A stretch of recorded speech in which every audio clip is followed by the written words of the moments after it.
את אחד הסלטים האהובים עליי ביותר למדתי להכין באיטליה, באזור טוסקנה, סלט פנצנלה איטלקי. אני מכינה אותו על הגריל, פשוט מפני שפלפלים בעיניי, שהם חלק מהסלט הזה, עובדים נפלא על גריל. אני קולה גם פלפל חריף אחד. אני קולה פלפלים על הגריל עד שהם משחירים מכל הצדדים. ובינתיים, לחם.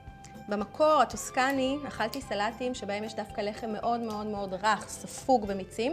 אני אוהבת לקלוט. שמרתי לחם איטלקי, ג'בטה, קניתי אותו במקור לדרך אגב, מאתמול, הוא קצת התייבש לפני שהוא יעלה על הגריל. קצת שמן זית. ישראל היא היחידה במדינות הים התיכון, שמייצרת כמעט את כל שמן הזית שלה כתית מעולה. ומלח.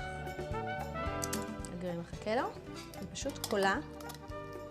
ממש לכמה שניות, כוסות של לחם.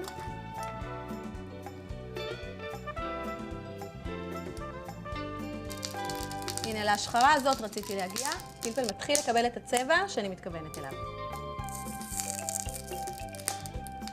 הפלפלים שחורים, יש להם ריח מדהים, כמו שאני רוצה. אני מסירה אותם מהגריל. יש כאן קצת לכלוך ובלגן, אבל הגריל שלי הוא מהסוג שקל לנקות אותו. זה טוב. וגם את הלחם, שנקלע בדיוק לדרגה שרציתי. מה שעתיד לקרות ללחם הזה עוד כמה דקות, שכל המיצים הטובים של הירקות יספגו בו, זה משהו שאני כבר מדמיינת. ציננתי את הפלפלים, כי קל יותר לקלף אותם אחרי שמצננים אותם. אני מסיימת לקלף אותם, אני בכוונה משאירה קצת סימנים שחורים וטעימים של הגריל. אני פורסת את הפלפלים המקולפים לרצועות, אחרי שהוצאתי מהם גם את הגרעינים. חותכת אותם לחתיכות גסות, זה סלט של חתיכות גדולות, של ירקות גדולים, סלט עם טעמים גדולים. מעבירה לקערה.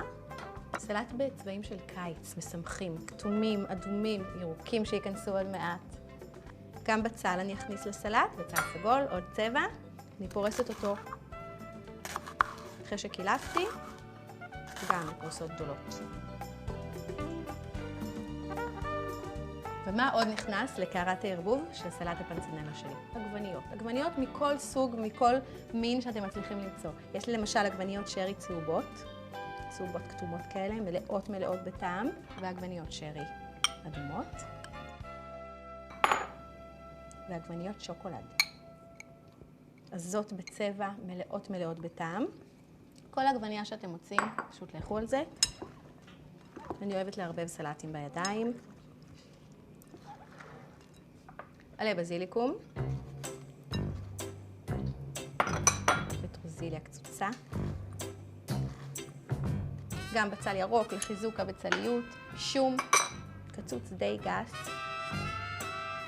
חומץ בן יין אדום, קצת שמן זית, מתפוצץ מצבעים, מלח. וכל זה היה רק הכנה, לחלק האהוב עליי באמת של סלט הפנצנלה. הלחם. הלחם שקליתי, נכנס פנימה. וזה הזמן לתת לו מסאז' טוב באמת באמת לפני שאתם מגישים אותו. אפשר אפילו לשמוע, זה סלט ששומעים אותו, את הפריחות שלו, אפילו עוד לפני שאוכלים. אני מסדרת אותו על צלחת הגשה. זה סלט מושלם לאירוח. בכל פעם שאני מוציאה אותו לאורחים, אני מרגישה איך מתחילים להיות מאושרים.